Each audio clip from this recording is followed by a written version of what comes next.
Hi guys, welcome to this session in Microsoft Access. In this module, I want to show you how you can add conditional formatting to a report. Now the report that I want to add it to is this one. If I open it, it's got some calculations and some percentage. So this field here, any figure over 50% or equal to 50% of the total, I want to color green. So that's the one I'm going to do.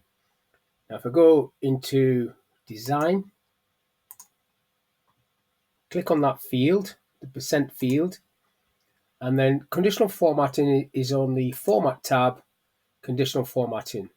Click into it and then go new, and then you've got two options. Top one is what I'm going to use for this one, and then you've got one where you can compare to other records.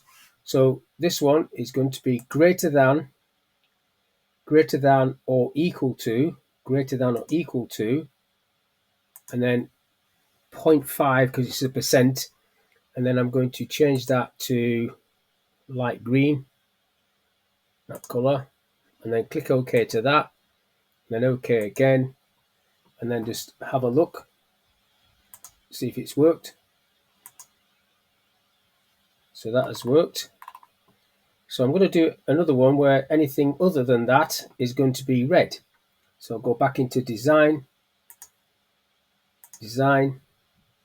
stay on that cell, back up to format, conditional formatting, new rule.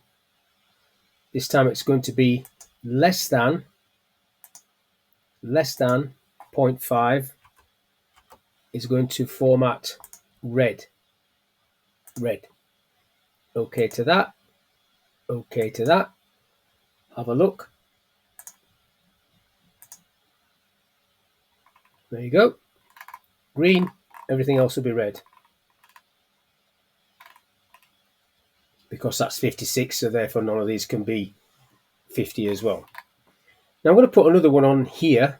I'm going to say any of these sales figures, total sales figures, that are over 10,000, I want that to go green. And again, it should just be this one.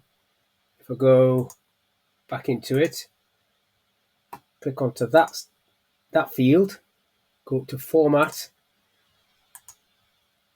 new rule, greater than is greater than, and then you type 10,000 in there.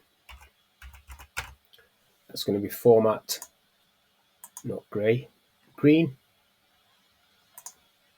OK to that. Now do a new one, and then everything else can be, if I go less than or equal to, the bottom one I'll go 10,000.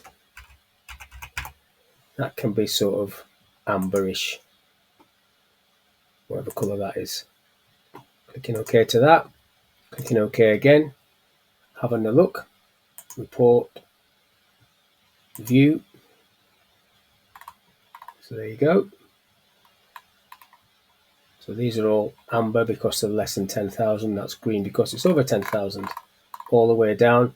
So your report is nicely coloured up, and it's dynamic, so these colours will change if the figures change. So if you get more sales for this company, Bob IT, as that grows, if it goes past 10,000, it'll go green, and then that will obviously change as well, maybe, depends on whether that moves. Now the average one I'm not going to change, but you could also do one for average and fill your books with it. But that's all I want to talk about in this little video, how you can add conditional formatting to a report. So hopefully that was of use. Thank you for your time. I'll catch you on the next one.